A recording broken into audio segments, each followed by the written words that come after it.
we talk about like this passive receptivity, we fail to see that, to be receptive is also an activity, right? It's not a full grasping, right? It's being able, it's having that power to receive, right? And that power to receive is met with that poesis. Like look, here I brought in that form or that idea, or I awakened to that trace within me, that divine fire.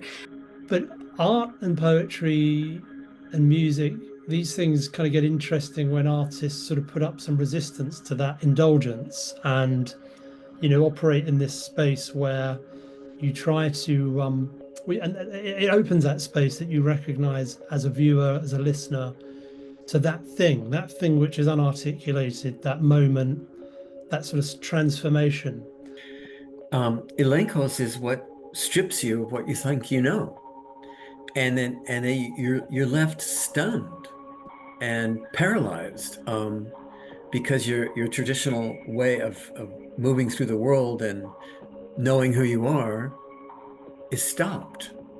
And it's only when you get stopped that you can be opened up to something else.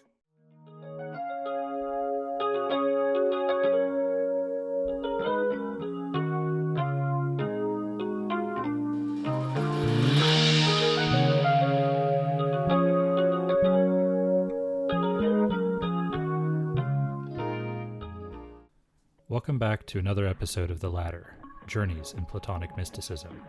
In this episode, our hosts discuss the relationship between reason, ritual, and theurgy.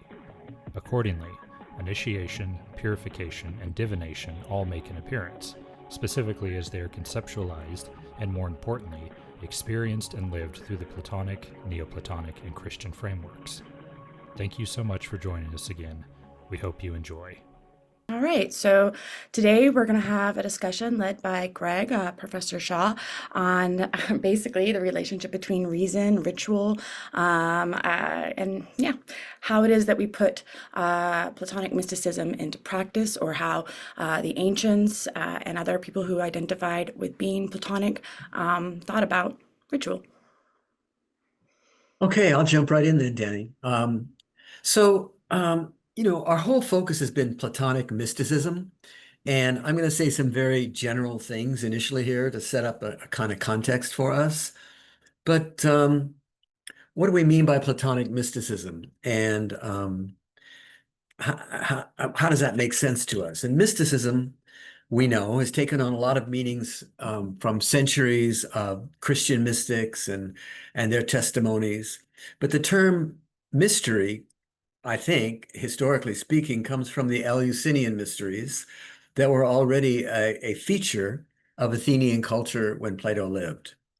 So the initiation into the mysteries of Persephone and Demeter were tied to the agricultural cycle in Eleusis, but also had taken on a kind of a spiritual significance by the time Plato lived. And the basic understanding, and Plato assumes this, and you can see it in the Phaedo, in the quotations that I use, that initiates first needed to be purified before they could be initiated into the mysteries. And then once they were purified, they were led into the initiation itself by entering into this large building called the Telesterion, and they would see the enactment of the mysteries and the rebirth of Persephone. And that was the initiation, which in a sense invited the participants to go through a death and rebirth experience to be initiated. So it's in that kind of context that I think we can appreciate Plato's statement in the Phaedo. And if you look at the document that I put into the chat, I'd like us to go through a few of those quotations, if we could. So in Plato's Phaedo, he says, philosophy is an initiation into the mysteries. And they're talking about purification. And he says, as they say in the mysteries, the thyrsus bearers are many, but the bakoi are few. And those bakoi, or these bakoi, are, I believe, those who have been true philosophers. So he's basically comparing the practice of philosophy to an initiation into the mysteries. And I think that's pretty significant, because what he's suggesting is that the practice of philosophy has to do with the transformation of the soul that leads to a kind of a death and rebirth. I happen to think that the Socratic elenkos, stripping somebody of who they think they are, invites us into a kind of psychological stripping or death that can be followed by a sort of reawakening into the mysteries that we carry with us. Now, later in the tradition, Damascius is reflecting on the significance of becoming an initiated Bacchus in light of the different practices of his time. And he says there are those who prefer philosophy, like Porphyry and Plotinus and many others, and those who prefer theurgy, like Iamblichus, Syrianus, Proclus, and the hieratic school, the theurgists generally. But Plato, realizing that strong arguments can be advanced from both sides, united them in a single truth by calling the philosopher a Bacchus. For if the man who has freed himself from generation were to stand in the middle, he would draw both to himself. And yet it's clear that he calls the philosopher a Bacchus in his desire to exalt him, just as we call nous a god, or call physical light spiritual light. So there's a recognition anyway by Damascus that by the late 5th and early 6th centuries, the Platonic schools had sort of divided to some degree into those who embraced the ritual actions of theurgy and those who were more attracted to the more conceptual kinds of disciplines of philosophy. Although that is kind of a caricature which Damascus wants to overcome by saying that the real philosopher, theurgist, is somebody who does both. Now later, he says, and he's criticizing the purely conceptual type of philosophers. I've chanced upon many who are outwardly splendid philosophers in their rich memory of a multitude of theories, their shrewd flexibility of syllogisms, and the constant power of their extraordinary perceptiveness. Yet within, they are poor in matters of the soul and destitute of true knowledge. This is a pretty significant quotation for me because it suggests that, and I think I'm reflecting on it in terms of what we do as scholars in the academy. What we're aiming for is to develop extraordinary perceptiveness and share those perceptions with others and show our flexibility of thinking and all of the great things that good academics do. And yet he says, within they're poor in matters of the soul and destitute of true knowledge. What that does is kind of stop me in my tracks and makes me wonder how grounded my own thinking is in terms of what I'm talking about.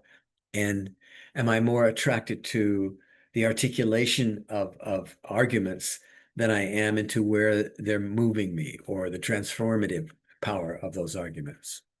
So that's what he's carrying on about there. There's just a couple others. He also says, well, as for us, and now he's talking about the mystery itself, the one, the ineffable, how could we make suppositions of any kind whatever about it if there were not within us some trace of it, which is, as it were, striving towards it? Perhaps one should say then that this entity, ineffable as it is, communicates to all things an ineffable participation, by virtue of which there's something ineffable in each of us. That's a powerful statement, so that he's suggesting that that which draws us to the one and to the ineffable is none other than the ineffable that's in us already, longing to recover its connection with itself, its source. The way that I think is expressed in the later tradition and by the theurgists is that through ritual actions, we can give expression to that aporeton, that ineffable presence in us, whether it's through offering up plants or making a sacrifice or chanting names of the gods, that if we can give expression to that ineffable presence in us that's longing to return to its home, that is a ritual action that unites us with the divine. Is it something that we understand conceptually? Is it a rational thing? And I would suggest that no, it's more than rational. And that last quotation by Iamblichus at the bottom of the page, or the next page, right. The intelligible is held before the mind not as knowable, as something that we can know, as not something that's known to gnosis, but as desirable. So the noetic, the non-dual awareness, is held before the mind not as something we can know, but as something we desire. And the mind is filled by this, not with knowledge, but with being in every intelligible perfection. So the root that I think that the Platonists follow in Platonic mysticism is that through eros, through our longing, and through giving ritual expression to that longing, whether it's in an outward ritual of sacrifice or even in an intellectual ritual of discussion and discourse, that could also be a ritual. But the ritual has to be suffused with the longing, the epheton, something that we're feeling a longing for. So the procedure essentially for all Platonists in this tradition at any time, as I see it, is first that we have to recognize that we're ignorant and we're confused, and Socrates is an exemplary person to show us how that's done. The second step is catharsis, that we cleanse our souls of the habits that alienate us from our original nature. And the third step is waking up and realizing our original nature by aligning the activities of our soul, the ratios of our soul, with the patterns that exist in the universe. And the image right there is Robert Flood's image of the microcosm, the individual soul aligning itself with the macrocosm, the world soul, which I take to mean the fulfillment of the Platonic initiation. And so that's in a nutshell how I think that Platonic mysticism deals with reason, the so-called irrational, which is something more than reason, and how it's expressed in ritual. So we can kick it around in a variety of different ways, and there's all kinds of things I didn't say and could have said, or should have said, but I'm sure that you two have different points of view on this. So go for Yeah, Greg, I have so many things I want to say. I've written down so many things, but I just want to start with like the it. basics with regards to Iamblichus, because one of the most helpful ways that I came to understand and value ritual was through Iamblichus, because of course, we all, have somewhat exposure to the value of ritual in a kind of Western tradition via going to mass or church or things like this. And I remember being just totally turned off by the fact that so many people in the pews would perform these rituals, but wouldn't have any faith. And so your emphasis on, you need to have this longing for the ritual to really be effective. But Iamblichus, correct me if I'm wrong, I think Proclus agrees with him, is that he gives a kind of an apology for the fact that people can be performing the ritual without having any sort of understanding or any sort of true longing, but still it's effective even without the faith or knowledge. That's an interesting question because he at some places he says that what allows it to work is the longing. Yeah. And he says that, and in other places he said it's not a matter of an intellectual grasp. So I don't really think he's saying it's either or. He's a both and, but what's primary is the longing.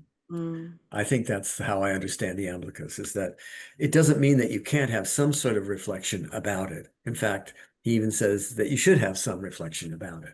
But if it's kind of a cerebral process that lacks the longing, it's a waste. And in fact, it's worse for you. Are we to take from this the idea that eros or longing or desire is somehow more than knowing, more than. Yes, precisely so. I completely so. So that the little old lady that goes in to do her rosary at the church and hasn't read a philosophy book in her whole life, but she's there with her whole heart and soul, is far more effective than some PhD who's sitting in the back of the church and figuring out, well, how does this work? And he's in his head, or she's in her head, and it's getting out of our cerebral sort of habits and into, I guess traditionally you'd say, into the heart, into the eros, into the longing for the divine. That's what Iamblichus wants to emphasize as important. Could So I back to could I your, say something yeah, there as go. well, Danny? Just because as it relates to Greg's point. Thanks, Greg, for that really illuminating introduction to those ideas. And yeah, I was really intrigued by and interested to hear a little bit more about the kind of later Neoplatonic developments into theurgic and this kind of tension you identified, and it was making me think initially of this where the intellect exists in a sense, and this relation between the very thing you were just talking about there, and what that just made me think of, which I suppose in a sense, in a parallel way, was being kind of worked out and systematized to some extent, and also to another extent kept within a certain realm of the mysterious in the kind of early church fathers and hesychastic monks and so on, is this kind of love, this desire. And in particular, I was thinking of something you find throughout the volumes of the Philokalia, which is the Jesus prayer. Um, Lord Jesus Christ, have mercy on me. And it's a sort of repeated prayer, very simple prayer. But a lot of the writers, so for instance, I was just as I was thinking this, there's a 13th century monk called Nikephoros, and the focus is on bringing the desire, the love of the intellect, and establishing it in your heart. So there's this sense of bringing it, and in a sense that's the accomplishment, and that you can lose that, and you have to hold on to that. And that's a very powerful idea in relationship to what you just said, because of Yeah. course, in a way, um, this is part of. There's a very good example you gave there, I think, of the kind of intellectualization of a faith or a creed versus the kind of practice and living aspect of a belief or a faith. And the latter, of course, tends to get more frowned upon or seen as unintellectual or unsophisticated, let's say. But as you touched upon there, there's something, I hesitate to use the word authentic, but there's something kind of closer, let's say, to that return that you speak about in that kind of practice, something more real, maybe, than the philosopher or the theologian who appears to have it all kind of worked out, let's say.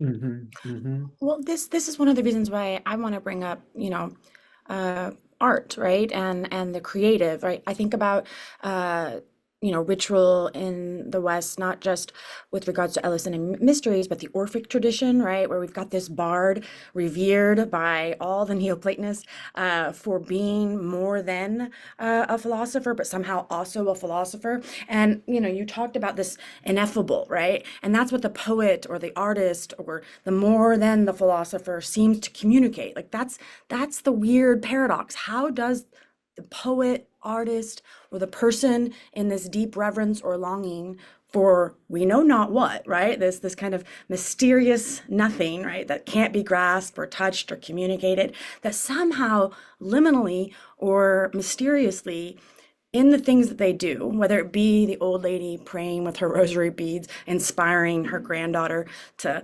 see the power and efficacy of prayer, or it be Orpheus singing his songs and making Persephone weep with longing for love again, and so giving Orpheus the chance to go back with his wife.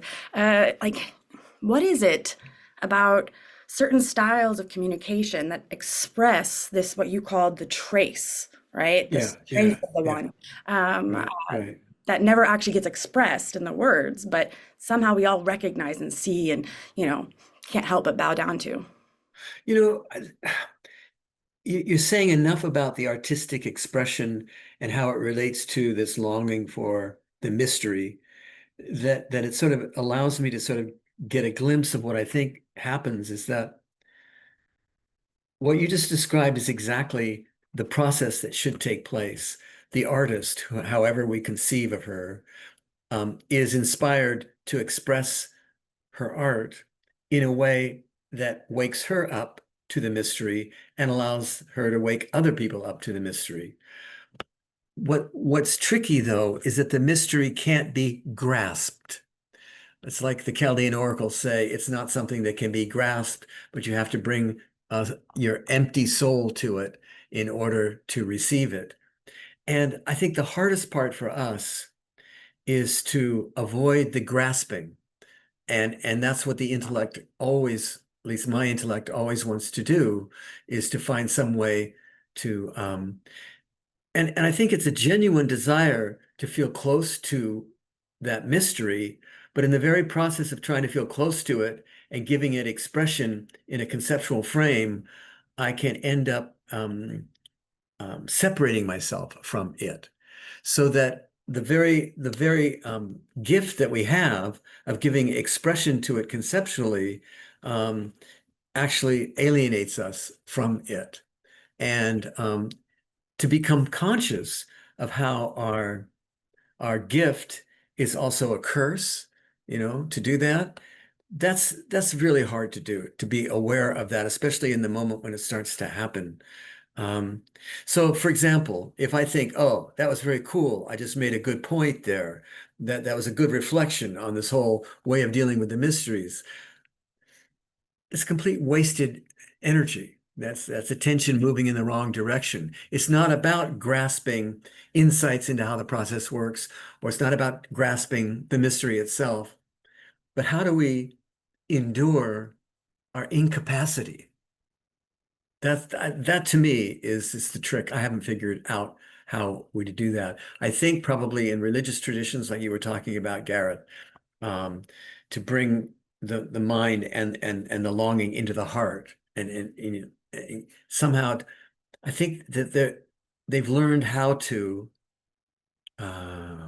wrestle with that problem that I just brought up in a practical way. But to me, that seems to be the problem. How do we Yeah, not I mean, grasp? and that's interesting you put it that way, isn't it? Because your that wonderful picture from Flood, and lots of the ideas we've talked about around kind of union and ascent and becoming, the alone with the alone, and this kind of reconnection with the one or the good. In some senses, almost as you allude to there, we make the mistake perhaps of assuming that to be a sort of directional goal, in the sense that it's a place we're going to, or we can go to, and that's the end of it, as it were. But in a sense, the sort of three-part process you outline with the Elenkos and this sense of dying to be reborn, it's something of a continual operation, isn't it? Mm-hmm. It's not as much a destination as a process, let's say. Mm-hmm. Mm-hmm. And as you say,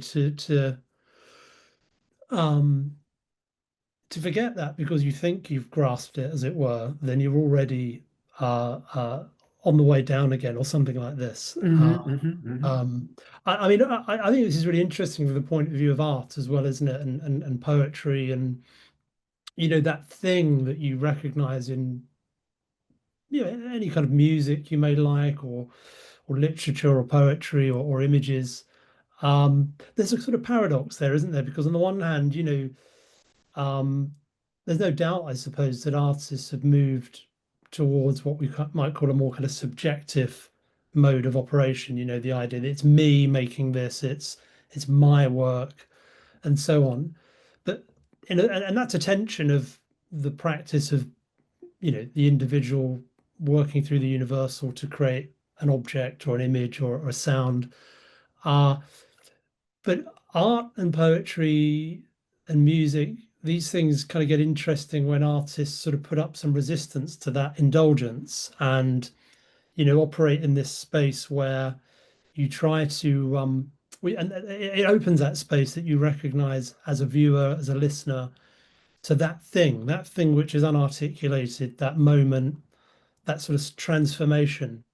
Let me just ask, as you're going through this, you said the resistance to that something, the resistance to the mystery. Yeah, so the resistance to this kind of um, overemphasis on the self as the author of Oh, the okay. thing, Yeah.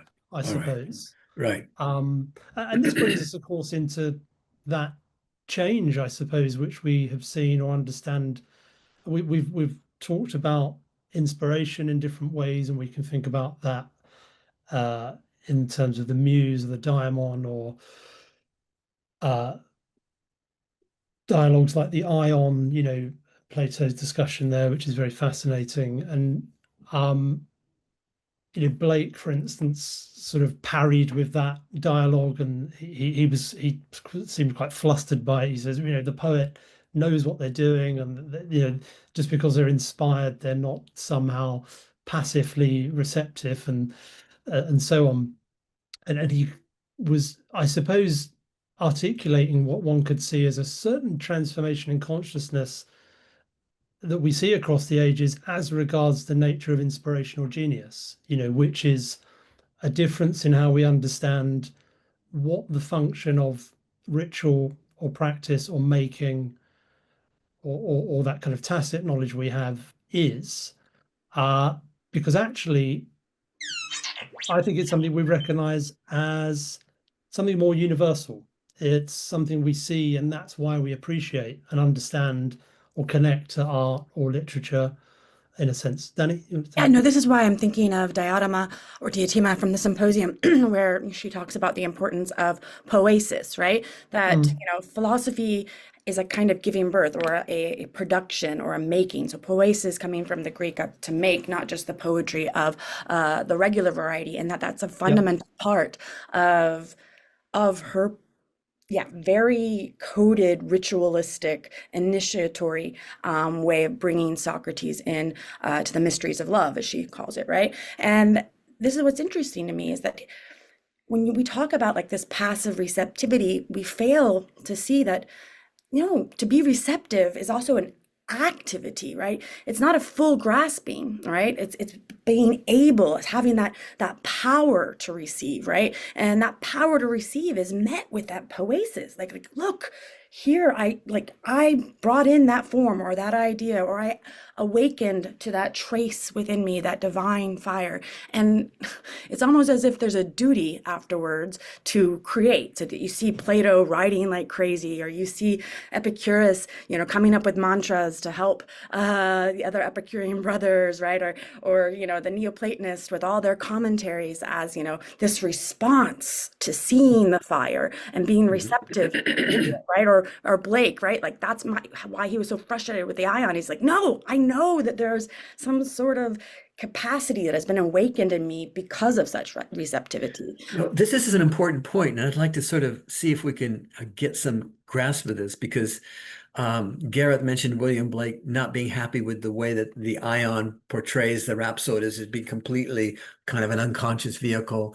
And what you're suggesting, Danny, is that there's a certain kind of different kind of activity or making on the part of the artist that's nevertheless really active, but not in the same way that our, say, habitual ego activity is. And what kind of activity is that? And I think Blake was basically intuiting that there is that kind of activity, and we're yep, not just passive receptacles. But in order to tap into that activity, we have to give up the habit of thinking that we're in charge. That's the hard part. I mean, and because that that insinuates itself into almost everything we do, so that even though we want to write a commentary or we want to give expression to some art, that I'm in charge voice wants to sneak in, in the baggage, and and maybe that's not such a bad thing. I mean, maybe it's inevitable. that maybe that's part of why we're here as separated individuals, as particulars, that we're supposed to give expression to some kind of almost like who was it? Milton's Lucifer, that opposing the guy, that there's some Mm. my identity is different from God. And maybe there's a part of us that's supposed to be like that and not completely erased into the universal. And that's important that we're not. And Mm. Danny, were you thinking along those lines when you Of were course, thinking? yeah, I think about this as the fundamental fulcrum of the Neoplatonic understanding of the theurgic level, right? Where you start by, recognizing your ignorance, but then part of like what I think the Neoplatonists meant by going beyond the intellect is returning to a kind of not knowing, right? This even higher. Why? Because it is the nothingness within us, right? It is that is the not being within us, right? That makes us unique, makes us particulars. And so that when each particular, so to speak, leaps into the abyss or does the phanes thing, which is, crack open that Orphic egg and become intellect or try to articulate, giving concept or being to the nothingness within, they're in some sense being heretical because they have to be. Every expression of the divine is a weird repetition that is oddly unique of this nothingness. So, Yeah, yeah. I mean, there's something I was just looking at which is absolutely pertinent to this, and it's a wonderful book written in the 1920s by Owen Barfield called Poetic Diction, and it's a kind of study of consciousness and language and poetry, and he touches on this very point. He says, "For what is absolutely necessary to the present existence of poetry, movement, the wisdom which she has imparted may remain for a time at rest, but she herself will always be found to have gone forward to where there is life and therefore movement now." So there's this sense that language and creation in the human sense is kind of chasing something. We're, after this kind of grasping, but it eludes us. Um, and, the subtle change of a word or the choice of a particular adjective or something, these are things which can be the hinge of how we are steered in either direction towards some sense of understanding or not. and I want to get at this idea because this will bring us back to concrete ritual, I think, because you emphasize this idea of a kind of movement, right? Mm. And so that here, like this kind of dancing, I think of again of Cora, Yeah, as I always do, and her characterization as receptivity. But this kind of like way of moving, whether it be in ritual action when we go to take the Eucharist or we actually dance in prayer. And I think about Heidegger's God of the Philosophers that you could neither sing to, dance to, or pray to. But this conception, this philosophical conception that, ask to go beyond itself, right? Like this is weird discipline if it is, when it says at the very highest, you have to get to go beyond it, is a kind of weird movement, even within the philosophical tradition, right? It's a kind of dance or playfulness that gives testimony or gives weight to the things that, every culture of all time has ever done, right? Which is dance, sing, and pray. And says, doesn't yes, that doesn't that dance partly come out of something which Greg said earlier, which I thought was very interesting, which is that are we are we moved because we're persuaded by an argument, or are we moved by the form of the philosophy, so to speak? And I think it's the latter. It's this, and this is kind of what you're talking about here as well. The dance is somehow the movement which erupts out of our kind of feeling or response to those ideas. Um, because in a sense, we have to remain uh, doubtful. We have to remain in that kind of Socratic ignorance to experience that and not be too assured. Um,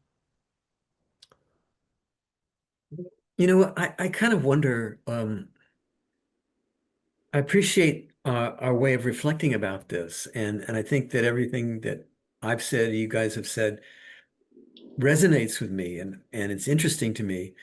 But then what I wonder about too is where does somebody like a Socrates why is he powerful? Where does that power come from? What's it rooted in? Like say with a Pythagoras, why was it that people were somewhat in awe of him? He had power, and we don't usually focus on the power of philosophers or spiritual figures. They do more in, I think, in say in India or in other traditions and Sufi traditions, that the master, whoever she might be, has a certain kind of power. And I have the feeling that it's by going through this kind of purification and letting go of our tradition, our kind of habitual state, that we can tap into a more universal state and not just become completely wiped out passive, but enter into a different sort of awareness that actually taps into a deeper power. And then how it strikes me that what needs to happen is that people need to acquire the habits of that other state, and acquiring those habits gives that person a power, not egocentric power, but a kind of power from another world kind of power, which is what I think that Socrates had for his students, or Pythagoras did. And Gareth just coming back, great. Well, Um, I wanted to ask you because I remember reading Pascal a long, long time ago in a galaxy far, far away, and he said, "Hey, you just keep going to church, keep, doing the things, over and over and over again. That will develop the habit, and along with the habit will come faith." Do you agree with that? I don't really, I'm not moved by that at all. Yeah, neither am I. Yeah. I No, mean, I think faith. it I leaves mean, me this is empty.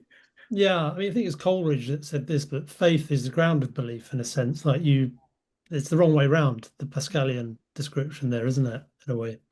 Yeah. It sounds like a little bit too much of an erector set, sort of a mechanistic sort of approach to something that's much deeper than that.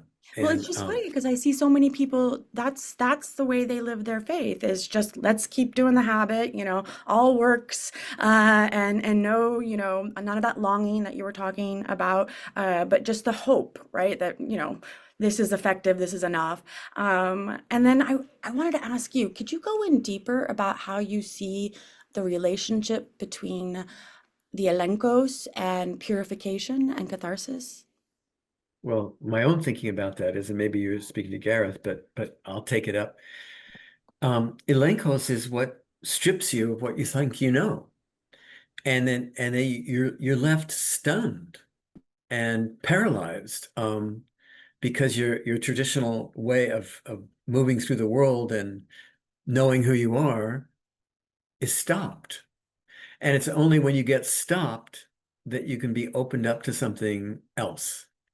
And that something else, that's the tricky part. How do we evaluate what that something else is? But firstly, we need to be stopped, and the elenco stops us and strips us. And I think of that as a kind of a catharsis.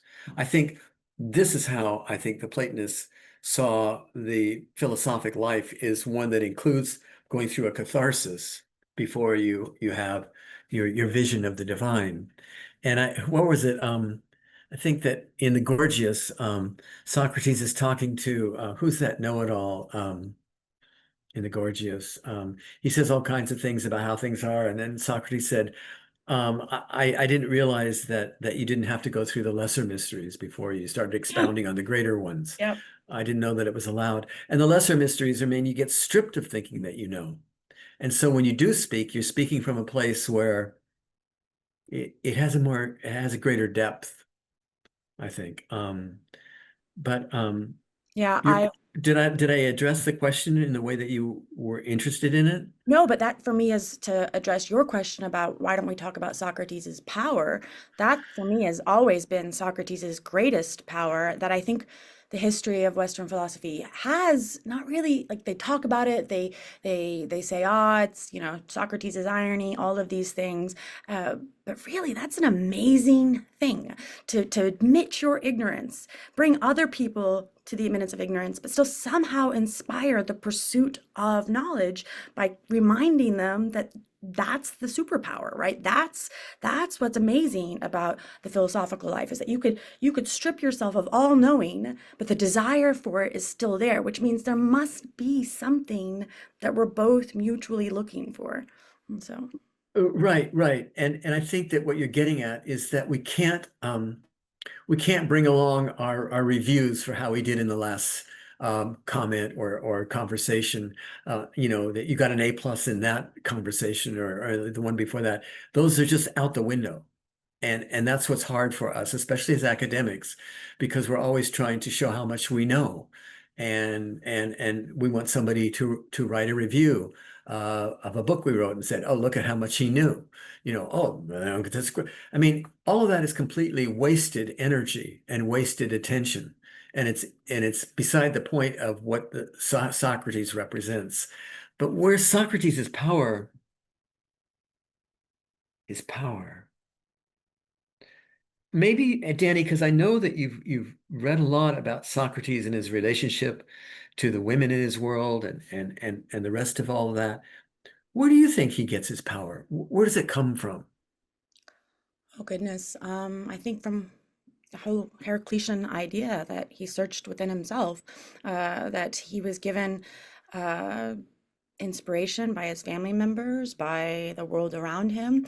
But when I think about inspiration, right, and I think about, why William Blake was wrestling with himself and the ion, or when I think about why it is that we kind of beat ourselves up every time we realize we have to do this again and again and again, is, yeah, that searching within yourself, right? And discovering it not in the external world or in the review, as you called it, like somebody telling us, yay, you've done it, is that, as Heraclitus would say, within is an infinite, right? And so part of giving testimony to the infinite within is to do what Socrates did, which is continuously butt his head up against his own ignorance, but still walk away with joy, but we still did something meaningful. This was still an amazing pursuit. We didn't come up with an answer, but the pursuit of piety or the pursuit of knowledge,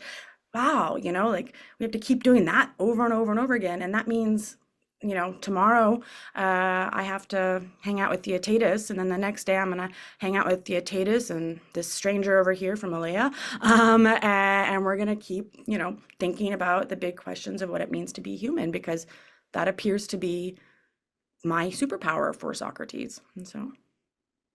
And he said, and where it comes from is his knowledge of love, right? And that's part of the tradition, I would argue, is part of the family, right? That he learns from, Diotima or Diotima, Feinaderte, and the like.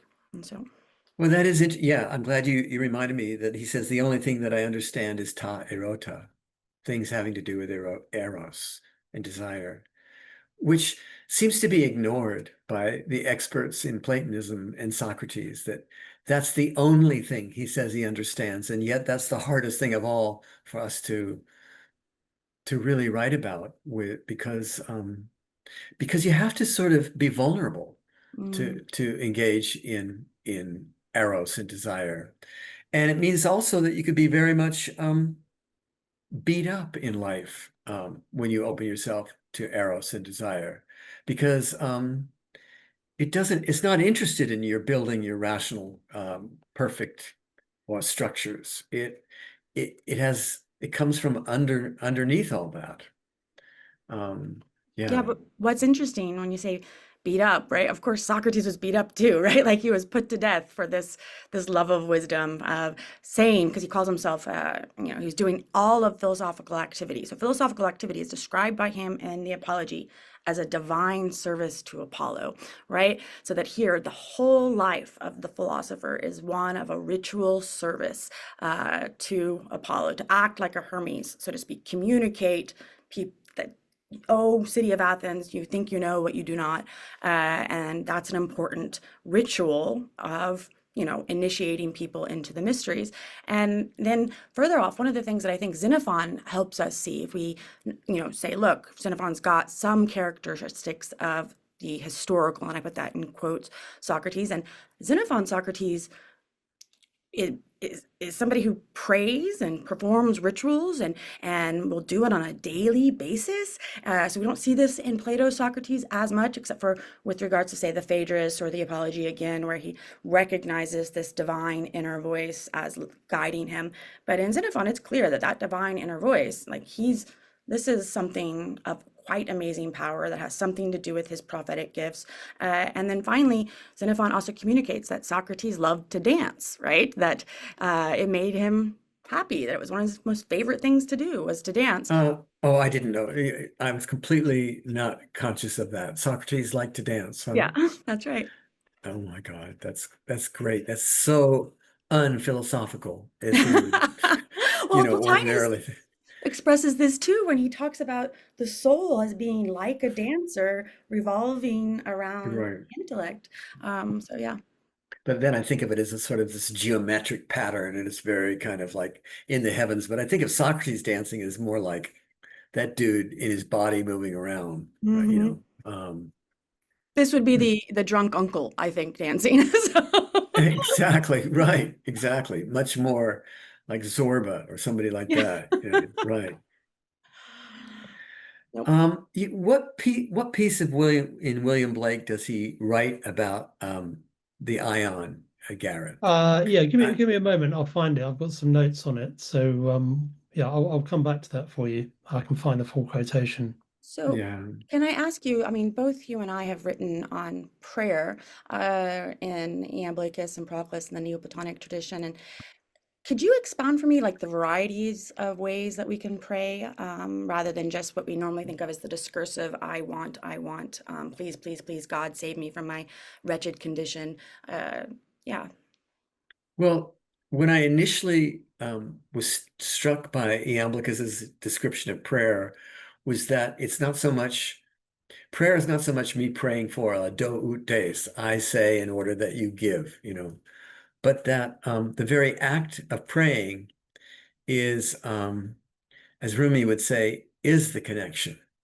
He talked in one of Rumi's poems, he talks about the shepherd who's longing and praying and crying out for the divine, and some spiritual being comes up and says, what's the problem? And he said, well, I keep praying and praying and I don't hear anything. And then the person says to him, don't you realize that your longing and praying is the connection, is the response, that the very act of longing is the God in you being present for you, and that just being able to pray is the response. But and he seems also to take it away from the sort of the binary of I ask a greater person to give me something more, that the gods are already in us, and they're already expressing their longing to connect with themselves, which they do through us. So it's not so much me praying for something, but me giving voice to the God in me that wants to be connected to the God in itself. So, and then of course, Iamblichus talks about the different stages of prayer, and Dylan's written articles about it too, that you kind of collect yourself, and then you get, connected to the nous and all that. But it's not, I think the main thing is that it's not so much me asking for, that's not how prayer works for Iamblichus. Yeah, no, I think about Porphyry often, when it comes to prayer, or what Proclus quotes from Porphyry, that without it, we're orphans, right? We're alone and isolated, and that somehow prayer reminds us of who our mother and father are, or our family, so to speak. And this is something that always kind of trips me up when I'm thinking about how I might always bring my own rose-colored glasses of like, because you quoted Rumi, and that reminded me again of that romantic spirit in Rumi, right? And then also this kind of erotic aspect where what is it about the history of mysticism, spirituality, religion, philosophy that always returns us to, I think, two paradigms of what this love for the divine is, which is somehow familiar, like, and I mean that etymologically, like the family, or contrary wise, the lover, like, the like the kind of person you fall in love with. Like, I find it funny that those are the two paradigms that we always come back to when it comes to the God, right? Like, the one thing that we can never really touch, taste, see, hear from, right? Why is it always like a mother or a father, or always like a lover that is so sexy and beautiful and charismatic? Why are those the two paradigms we often come back to? I don't know, Hmm. but I've been working on a paper for a presentation that I'm supposed to give, maybe. I don't know. I hope I give it. Um, and they asked me to write to say something about fellowship with the divine, which is kind of what you're talking about. And it goes back to that term philia. Um, and Pythagoras taught that philia of all with all, of gods with men through piety and worship, of doctrines with one another and everything else. And then the last line is that Pythagoras was the discoverer and legislator of philia. And he taught such an admirable friendship to his friends that even now many say of those who are unusually well disposed to one another that they belong to the Pythagoreans. But this sense of familiarity, that kind of family, much more the family part than the lover, lusting for the other. That's philia, and that's the conceptual structure in which the Pythagorean tradition understood our connection with the divine. And Iamblichus talks about philia as being the webbing that holds this world to the divine world, and that theurgical rituals follow these lines of philia that bring us back to the divine. Yeah. And And this is, that in your personal as well. Go ahead. oh, no, no, I was just getting excited because I think about, the ancient testimony of the importance of becoming friends with the divine, right? Like that meant you ended up in the stars, right? That was part and parcel. So the Pythagoreans are the first to actually call themselves philosophers, right? Yeah, That yeah. here they're friends with wisdom, and that this is going to be your power, right? So this is what makes Pythagoras a sage and open to the idea that he's lived infinitely many lives, right? And so that he's, here in There's this. another passage about Pythagoras that I thought was sort of compelling. It's in On the Pythagorean Life. Pythagoras explained that he came here for the care and benefit of human beings, like an avatar. For this reason, he took on the human form, lest people be frightened by the presence of a superior being and run away from his teachings. So he had to look normal. He had to look like a human being. He had to look like one of us, or people would freak out. Um, if he came down looking like an ET or something like that. But I mean, they thought people like Pythagoras were different, of a different order of reality. They even said that there's human beings, there's gods, and then there's Pythagoras, a third category of reality.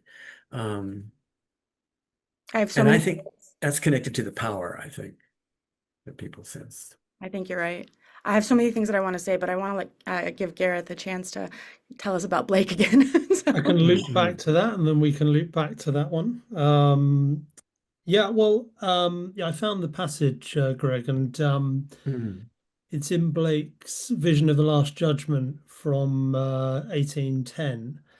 But he says it in relationship to a distinction that he's trying to make between what he calls allegory and vision. So, in a sense, maybe it's a little similar to the distinction that Coleridge makes between fancy and imagination, I suppose, that one of them is kind of true, if you like, vision or imagination, Mhm.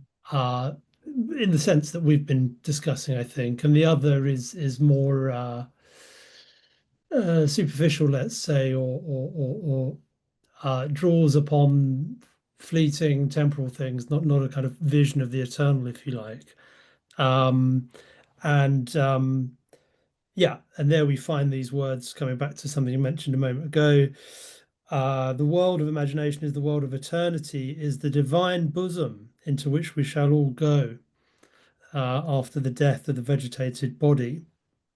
Um, so yeah, and this, I've often quoted a few of the incredible passages from this text. There exist in that eternal world the permanent realities of everything which we see reflected in this vegetable glass of nature. So, the idea of the mirror.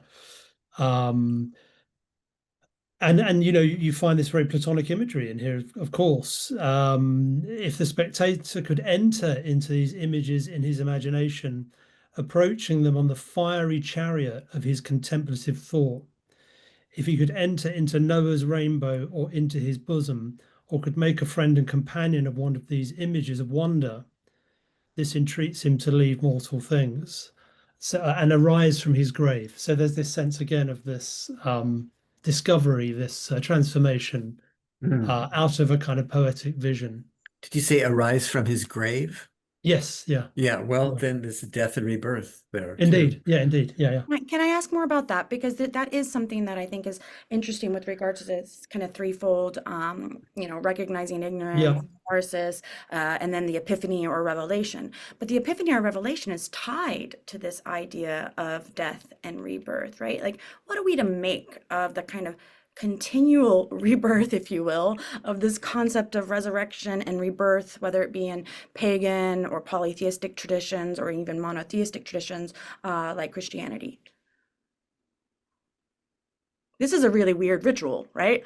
Like, Yeah, we die perform before you over and die. over again. These kinds of ideas. Yeah, which is that a Sufi idea? I can't remember exactly where the quotation comes from, but If you are a Christian or Catholic, you perform this ritual when you well, take of course, yeah, the yeah, body of Christ, the Eucharist. But in the Mithras, they had it in different ways, and in the Eleusinian, you drink the. I mean, we don't know if the kukian was laced with anything, but part of it is a ritual. Like you're physically taking the meat of an animal or the bread, and that part of that's a ritual that you're trying to perform in order to show this next level beyond the epiphany. Beyond the epiphany, there is rebirth.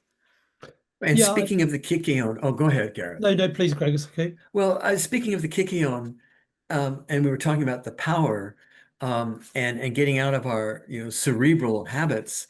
Um, the, the use of psychedelics by a lot of people really opened them up to another world and a kind of a power and a kind of a rebirth in a much more significant way than just sort of philosophic discussions do.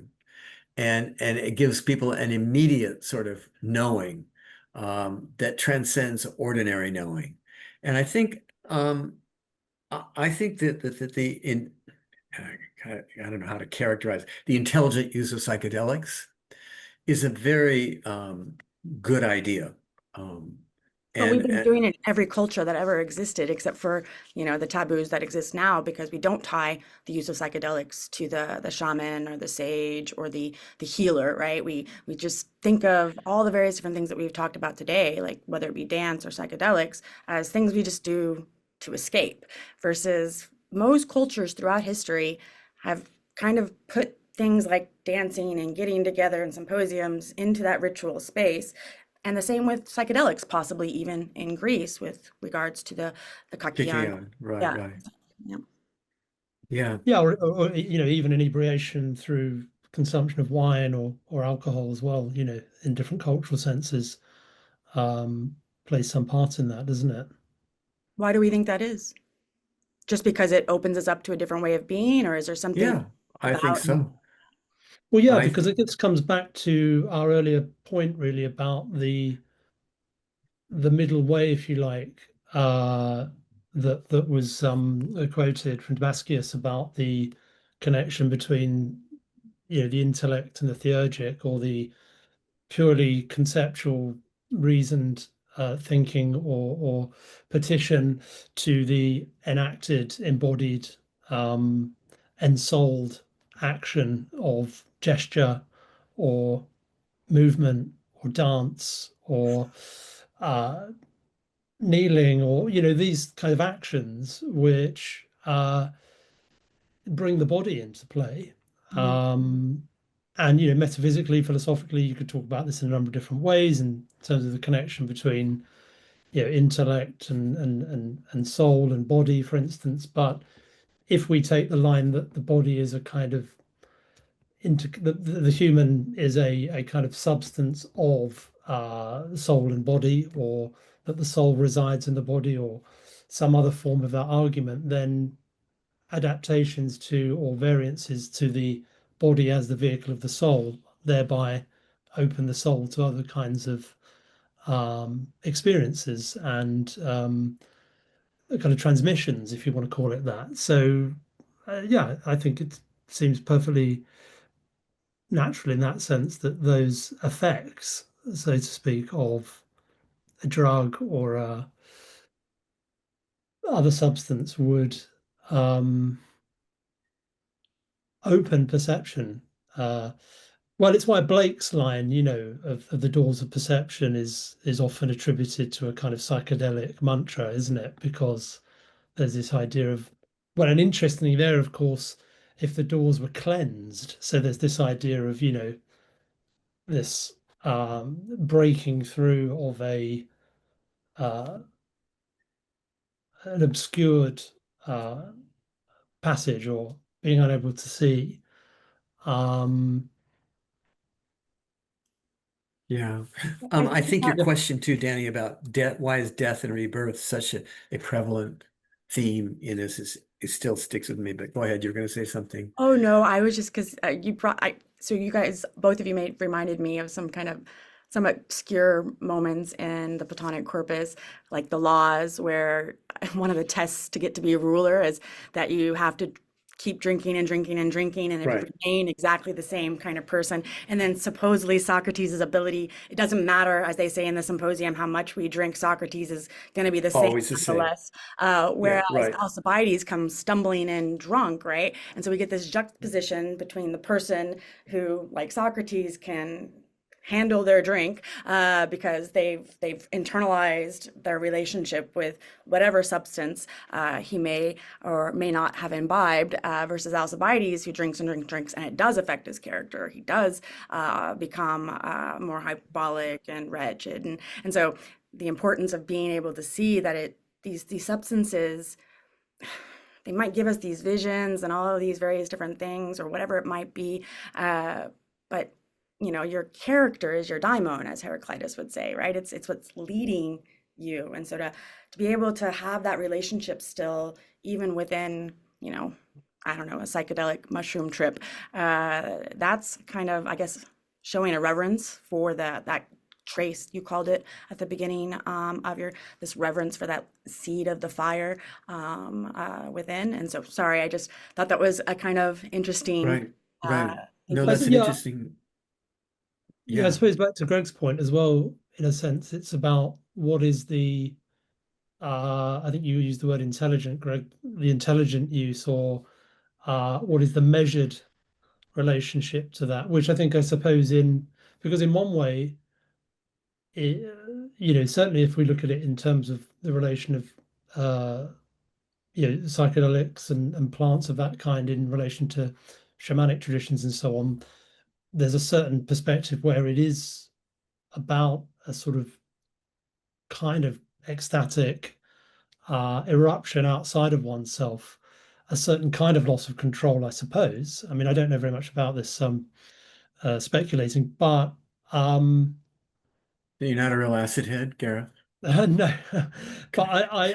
I wonder how, um, yeah, how do we? Because I guess culturally, in respect to the kinds of serious issues we see with drug abuse and so on today across many societies in different ways, uh,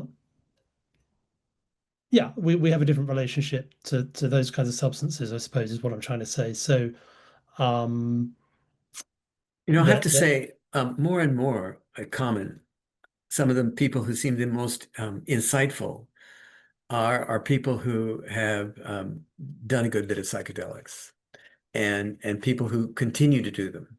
but they take them in what they call a micro dosing and all whatever. Yeah, I'm familiar with So this idea. Yeah. it's something I think we need to learn about. That's all. Yeah. And what I think is important also to emphasize is that a lot of people think that these drugs, put you in, non-human or, non-rational, altered states, as you would call them, Yeah. as if those things are rare or unusual. But I'm like, no, look, like we all go to sleep at night and we dream and come up with crazy things in our dreams. Or if we haven't eaten for, a prolonged period of time, we can experience these things, right? That they're just as natural to the human experience. They're just, I guess, nature's way of making you more receptive, perhaps, to the value of your dreams, or the value of those states of fatigue, or those states of having sat in a position of meditation that causes you to experience, different forms of space and time as you meditate, so on and so forth. You mentioned that in our culture, we're sort of separated from this notion of a shamanic experience with the use of plants or whatever else. And yet when you look at rock concerts of these people, thousands of people all moving in a sort of semi-trance state or trance state, and there's people who are pumping out this kind of it, we're seeing it right there. But that is somehow completely separated from those of us in the academy or in the ivory tower who are supposed to reflect on it. And what we should be doing is finding a way to explain how that sort of primal kind of experience is also very much a part of the philosophic tradition and always was. And we should find a way to reconnect to that kind of, and I think there's power in it. And I think that somewhere, as Hierocles says, that the philosopher who does not perform theurgic rites no longer has power. And if you go to most faculty or most universities, people don't go to university classes because they feel like there's a powerful professor there, who's like, the Shakti just pours out of her. Like, no, that's not why people go to universities.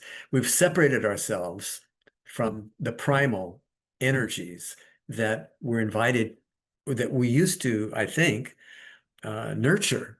And I think theurgic ritual and other kinds of ritual allowed us to preserve that.